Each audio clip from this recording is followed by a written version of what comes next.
The first one is coaching. There's always a problem with the coaches. Not always, obviously not always, but it's very very typical. There's a problem with the coaching, and another term that comes up is you've got to play with good. You got to play for good coaches. Okay, and that seems fair. Do you agree? Yeah. Like on the It's onset, better to would you have a good rather have your coach. kid? Yeah, Yeah, you've got so- young Eric Jr., Yeah. Eric Jr. the third coming up, right? And and you're signing him up for hockey, and you had a choice Of course. of having someone that played hockey that's a nice guy that can relate to your 7 or 10-year-old kid or 12, whatever the age is, and he's likable and the practices are good and the environment's good and everything's good about it. That would be optimal. Yep. But Of course, that's better. That's of what you course want. that's better. But now parents are going to find a problem with that anyways. But or would you rather have someone that's just that knows nothing about hockey and is putting obviously okay. So like the base level is yes, you would like to have good coaching. But what I was saying to him because we're talking about kids that are I put my glasses on because I'm going to read. Yeah, that's great. Yeah. You should.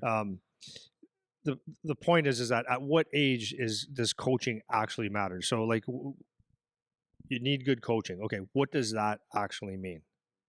So if I was to coach, or I want to take me out of it. If Mike Weber, who played in the NHL and is assistant coach of the Rochester Americans now, if he coached his son here in our area at a U10 level, U9 maybe, whatever, it's one of those. Is he the right coach for that age? Maybe. Yeah, maybe he can be. But you don't need Mike Weber, right? So it's like if you have a cough, you don't need to go to see a heart surgeon, Right. You need just some guy to grab your nuts, say cough, and then you know, okay, yeah, you're good. Yeah. Right. Yeah. So you need a coach that is sufficient to the level that you're playing. So the expectation of someone that's a 10, 11, even a 12-year-old kid playing youth hockey where there's not even body checking yet, and there's no people haven't hit puberty. Do you need a coach that is great in X's and O's? Probably. My opinion is you don't. What you need at that level is someone that is, my opinion again, is someone that is more of a positive influence on the kids. Not necessarily a hard ass, but someone that can have some discipline, or else it'll go nuts. A little bit motivating, a little Right. bit inspiring. Ideally, you would like to have a coach that cares and a coach that could put a practice together and some sort of a game plan. As far as the X's and O's go, there's going to be a minimal amount that is sufficient for that age. True? Because they don't need to know how to run a power play because it's irrelevant. It's irrelevant because it'll change later in life anyways. So at that level, coaching is, I think the expectations of a coach and going to play for the best coach, it doesn't really matter. Like, and I'll just put another light. So let's say you have one at, you have a U10 awesome coach, the best coach you could ever find. Let's say it's a Mike Weber, and he's great with the kids and the whole bit, knows how to handle every situation. The kids love it. They learn a little bit of hockey, which they should. They need to learn a little bit of hockey. I think that's actually important, because there's a fine line now, because if you take a guy that's just there for his kid and he's just running lines and doesn't teach anything about hockey, then that's not beneficial. You're there to be a hockey coach. So teaching some sort of hockey that's appropriate for the age is very important. But if you have them at Adam and you never see a good coach until you get to junior, that's actually irrelevant. You might take some principles that the guy taught you when you were 10, and then it fades away, and then you might retouch it at 16, 17, or 15 or whatever. So it's like, it's not critical that you have excellent coaching. It's not critical, this is my opinion again, that you have amazing skill development, because it's, again, you haven't hit puberty, all these things. It's like it's the basis of hockey. The point is to have fun, learn. If you have a good coach, that's a bonus, but it's not critical the way that parents would like it to be. So a lot of the complaining and all the concern and like the deep concerns about this coach just doesn't get it and all this kind of stuff, it's like, it's not that important. I agree. Yeah. I definitely buy into the philosophy that the most important thing from, let's say, like AAA starts at U10, let's say from U10 to U12, is that you have a coach that's a positive influence, number one, like they're a good person and care about the kids, and they can teach them structure.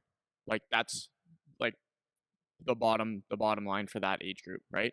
A little bit of skills, a little bit of structure. There doesn't have to be anything crazy because at the end of the day, and this is something that parents just cannot grasp, the kids only care so much at that age.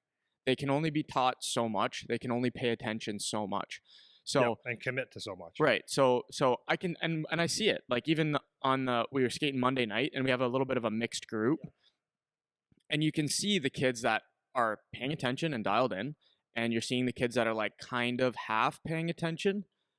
But like That's the a parents perfect example. yeah, Okay, but so let's go on a tangent. Like if I was me, if I was at my, if I was teaching, if I'm, because I am teaching that class, but yeah. if I'm me dialed in, correcting everything, how would that go? Right. So if you're so you gotta let's say we have a 12-year-old kid and he plays double A hockey for whatever team and he comes in and there's Coach Andy on the ice. Like Coach Andy is nitpicky, he's very detail oriented, the expectation is extremely high. And if that kid is not willing or is not ready to match that level, you're paying for something now. There's a discrepancy in what you're paying for that is not necessary, right? So if you're going out to with a coach, let's say the Mike Weber, that is like the best coach you could ever ask for, well, you're gonna have to incentivize this guy to be your coach. So if you want to have the best coach ever when they're 10, 11, 12, unless it happens to be someone's dad, then what do you have to do? You got to pay this guy, right? You got to pay this guy to come in here. And then we get into the discussion of, is that necessary? Is that level necessary? Is it better? Maybe it's better because if he can bring it down a level, if he can dumb it down to what's appropriate, and he's a really great coach that could stay with him the whole way up, then sure. But that's not the way it works, right? Because there's going to be things like having to pay this guy. There's going to be overcommitments that the kids aren't willing to make if that coach can't really dumb it down to the level that's appropriate. So there's going to be this gap between where the kids are at and where the coach is at if you have the most optimal hockey coach ever. And the parents really have a hard time seeing that. They just see this coach is great, but they don't think about it from the kids' perspective, right? From the kids' perspective, they can't tell the difference.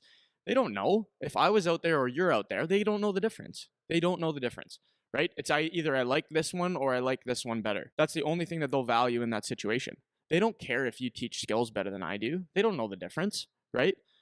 So once you get past the 12-year-old age where kids start to pay more attention, they can be a little bit more dialed in and detail oriented, then the landscape will start to shift a little around that time. But talking to these parents the last few weeks, it's like it's very clear that they don't see that. Like they don't understand what you just laid out on what is necessary for a certain age, what is sufficient for a certain age, and what is overkill. And when the expectation is overkill, it can cause problems even though you think you have good intent. Yeah. Right? Yeah. So as a parent, I'm just trying to flip my script here. And okay, so I'm a parent now. So what should I expect? I mean, I think we kind of got it, but I guess the important thing to understand, and I know this is really, this is where I have empathy for parents because I'm a parent as well. So like I was saying to one person last week, I said, like, I get the parent side. I said, I get it.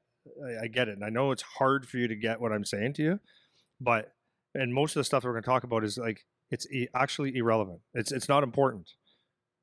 Really, I go, it's not. Trust me. Just trust me. It's not important what coach you have at 10 years old or 11 years old. It helps if it's better, but it's not. So as a parent, it's like, and this is just, again, one of these things that never comes up. It's always the but you have to go to the rink and enjoy watching your child play hockey.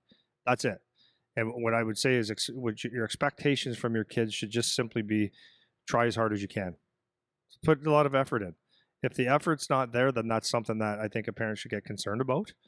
And if you're gonna be negative or complain about a coach, what I would say, you would judge them on the same thing. Are they prepared at all? Like, because I'm not, having said that coaching doesn't, your coach at 10 or 11 or 12 years old isn't important. That's not true to a certain degree.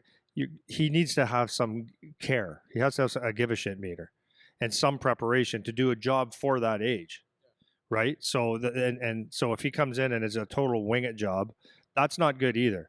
There should be a somewhat of a like, doesn't have to be detailed Yeah. to Let me just but let me yeah, sharpen that. yeah, When you're saying that the coaching it doesn't matter, it's like assuming a baseline level, right? It's like, so he's, like I said, he's good with the kids. There's a little bit of structure, a little bit of skills, but if he's not optimal in all those areas, that's not going to make or break your kid's no, success as a that's right, player, that's right. right? So that when we say it doesn't matter, it's not that important. It's like the coach that you have is not going to be the determining factor of whether or not they progress and get better through their youth hockey. Like, that's not what it's going to be, right? Because most of the stuff when it comes to getting better as a player ends up being self-driven. Because if you think if you just think about it in terms of the numbers, the hours spent, then your practices, let's say it's an hour and a half each, that's 3 hours a week of practice time, right? When you play the game, like, that's not really where the coach is influencing you. It's mostly during practice. So let's say it's 3 hours a week, and then let's say another 2-3 hours on the weekend for games if you want to include that. That's 6 hours a week. That's not a lot of hours. So what ends up being the determining factor is the rest of the time. It's not just the time with the team. So where your kid is going to make or break themselves is with that time as they get older. It's not going to be the coach. So just pointing, like, sharpening that up, what you're saying, we're not saying that the coach, it doesn't matter at all, but it's not going to be the make or break factor is the point, right? At all. It's not. It's going to. Yeah. But my expectations as a coach is that they care and they give some effort to it. Yeah, for sure. Right, and they have some sort of a plan. Yeah. But you can make the argument even at the junior level, pro level, you might not have the best coach. Right. For sure. Yeah. You might not have the best coach available. Does that ruin a guy's career? No. So coaching is one aspect, but it's a topic that keeps coming up, and people try to go to different teams because the coaching is supposed to be better, and it's like, says who? There's always a problem, right? Oh yeah, it's So- the but man.